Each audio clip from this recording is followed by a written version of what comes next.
Hi నమస్తే అండి. ఎలా ఉన్నారు? ఏం చేస్తున్నారు? ఈరోజు మనం అండా మసాలా చేస్తున్నాము వైట్ సాస్తో. చాలా బాగుంటుంది, అంటే కమ్మగా ఉంటుంది, స్పైసీగా అట్లా కాకుండా ఇన్హరెంట్గా అనమాట. వైట్ చికెన్ ఎలా ఉంటుంది అలా ఉంటుంది. కొంచెం ఒక 2-3 టీ స్పూన్సే తీసుకున్నాను.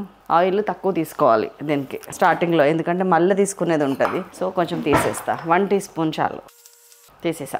తాలింపు మాడినాక కానీ ఇట్లా ఏమైనా ఎక్కువైంది అనిపిస్తే అంతే నిష్ఠురం కన్నా అది నిష్ఠురం నయం, తీసేయండి ఫస్ట్. నేను 1 టీ స్పూన్ ఆయిలే ఉంచుకున్నా, ఎందుకంటే సెకండ్ పోపు ఉంది దాంట్లో మళ్ళీ ఎక్కువ పడుతుంది. 2-3 టీ స్పూన్స్ దేనికి పడుతుంది మొత్తం కర్రీకి, ఈ ఒక్కదానికి కాదు. సో వితౌట్ ఎనీ ముచ్చట డైరెక్ట్ అటాక్. ఏమైనా ముచ్చట ఏమన్నా నేను మధ్యలో పెట్టినా కానీ మా వాళ్ళు ఇక్కడ కట్ చేసి ఎండింగ్లో ఇస్తారు చూడండి, ఎందుకంటే డిలే అవ్వకుండా ఈ మధ్యన ఇలాగే చేస్తున్నాను అన్నీ. ఒక 5-6 ఎపిసోడ్స్ తర్వాత ఈ మాట చెప్పని కూడా చెప్పని అవసరంలో మీరు ఇలాగే ఫాలో అయిపోతారు. మసాలాలు జస్ట్ 1-2-3 లవంగాలు, 1 తెల్ల యాలక, 1 నల్ల యాలక, రెగ్యులర్ గ్రీన్ కార్డమమ్, అది జాపత్రి ఒక రెక్క అంతే, చెక్క చిన్న చిన్న 4 ముక్కలు, అండ్ 1 బిర్యానీ ఆకు. అయిపోయిందా మన మసాలా? ఇదిగోండి, ఒక 1/2 టీ స్పూన్ జీలకర్ర, 1 టీ స్పూన్ నువ్వులు.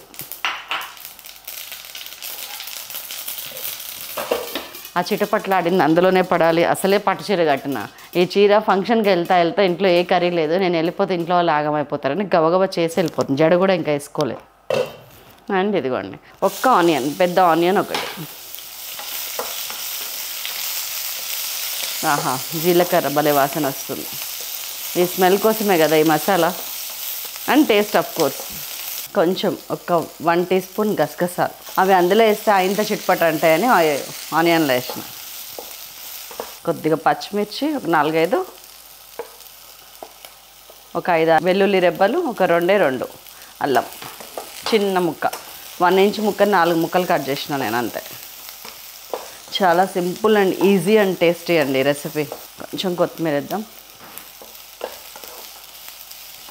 ఒక 1/2 టీ స్పూన్ కన్నా 3/4 టీ స్పూన్ ఉప్పు.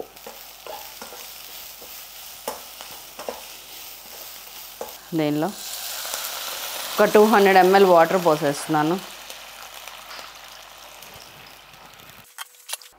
హై ఫ్లేమ్ మీద ఉడకనిస్తున్నాను. ఒక 2-3 మినిట్స్ అంతే ఉడకనిద్దాం. ఈలోపు మన గుడ్లు, మీరు గుడ్లు ఇది పెట్టకముందే గుడ్లు పొయ్యి మీద పెట్టేసుకోండి. ఇదిగోండి 4-5 కట్ చేసుకొని పెంకు ఒలుచుకొని రెడీగా వచ్చేసా. ఈ చీరలు కట్టుకొని ఇంత టెన్షన్ పడే బదులు అప్రోన్ వేసేసుకుంటే అయిపోతుందండి. దీన్ని మా పిల్లలు ఒక బర్త్డేకి మా వారికి కొనిచ్చారు, షెఫ్ ఇన్ ట్రైనింగ్ అని. అది నేను వేసుకుంటున్నాను ఇప్పుడు మనకి ఏది పడుతుంది చిందిన టెన్షన్ అనిపించదు. సో ఒక 3-4 మినిట్స్ నుంచి ఇది ఉడుకుతుంది. దీన్ని నేను మెత్తగా పేస్ట్ చేసుకొని వస్తా, తీసేస్తున్నా. మొత్తం గ్రైండ్ చేసుకొని మసాలా రెడీ చేస్తా. ఇప్పుడు తీసుకోండి, ఇందాక 1 టీ స్పూను, ఇప్పుడు 2 teaspoons. So 1/2 teaspoon ఆవాలు, 1/2 టీ స్పూన్ జీలకర్ర పోపు వేసేసుకున్నాం, వెరీ లిటిల్. కొద్దిగా ఒక చిటికెడు పసుపు, 1/8 టీ స్పూన్ పసుపు, అది కూడా మనం ఈ గుడ్లు వేయించడానికి.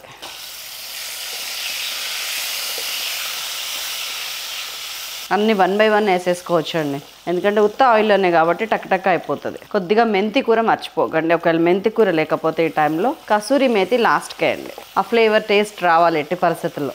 ఇప్పుడు మెంతి కూర చిన్న కట్ట ఒక్కటి చాలు, ఆ టేస్ట్ ఫ్లేవర్ కోసం. లేదు మెంతి పొడి కొంచెం పోపునేయండి. ఏదో ఒకటి లేదు కదా అని చెప్పి ఆ పనిని పూర్తిగా ఆపేయద్దు. మెంతి కూరని కొంచెం వేగనిద్దాం. నేను ఈ 3 మినిట్స్ వెళ్ళి జడేసుకొని వద్దాం అనుకున్నాను, కానీ వెనకాల సర్దయి చాలా ఉండే. ఇందాక మనం అక్కడ 1/2 టీ స్పూన్ వేసినాము ఉప్పు, గుర్తుంది కదా. ఇప్పుడు ఇంకొక 1/2 టీ స్పూన్ వేసేస్తున్నా.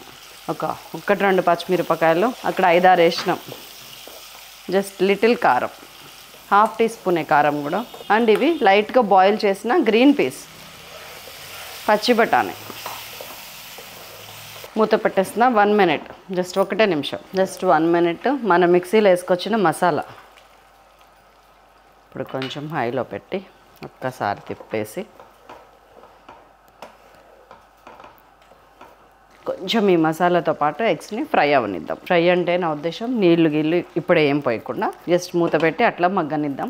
మసాలా వాసన, లోపల మెంతి కూర ఇవన్నీ కలిసిపోవాలి. దీన్ని కొంచెం ధనియాల పొడి, మనం ధనియాలు మంచిగా వేయించి పెట్టుకున్న ధనియాల పొడి ఒక 1/2 టీ స్పూన్.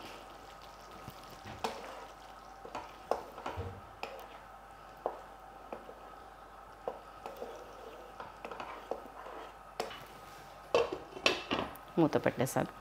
ఒక 2-3 మినిట్స్.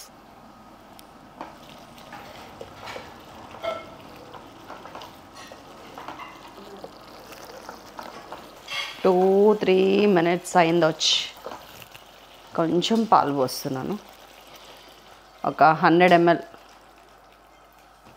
దీంతో ఈ గ్రేవీకి టేస్ట్. నేను ఎగ్ మలై మసాలా అన్నది ఎందుకు, ఆ వేడికి అయిపోతుందండి, ఎక్కువసేపు ఉంచడం అనవసరం. పాలు పోసినాక కట్టేయండి. గిన్నెలో ఉన్న వేడితోని మగ్గటానికి అని చెప్పి ఆ వేడి చల్లారేదాకా ఇదే గిన్నెలో ఉంచండి, సరిపోతుంది. మీకు పాలు ఇరగవు ఎటువంటి పరిస్థితుల్లో, ఇరిగినా నష్టమేం లేదు. ఆ టేస్ట్ అయితే అలాగే ఉంటుంది కదా. పాలు ఇరిగితే ఏమవుతుంది, పన్నీర్ అవుతుంది. కాబట్టి ఇది ఇలాగే ఉంచండి. ఆ వాసన మొత్తం పాలు అంతా కలిసి ఒక అద్భుతమైన కర్రీ రెడీ అయ్యేటట్టు. That's all.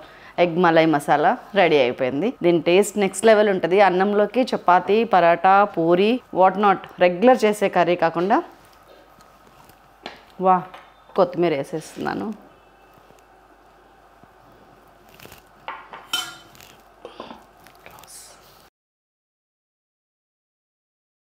ఇది ఒకసారి చేసి చూడండి, మీకు బాగా నచ్చుద్ది. ఉండనా మరి, మరొక అద్భుతమైన రెసిపీతో మళ్ళీ కలుస్తాను. అంతవరకు సెలవు, నమస్కారం. Thank you.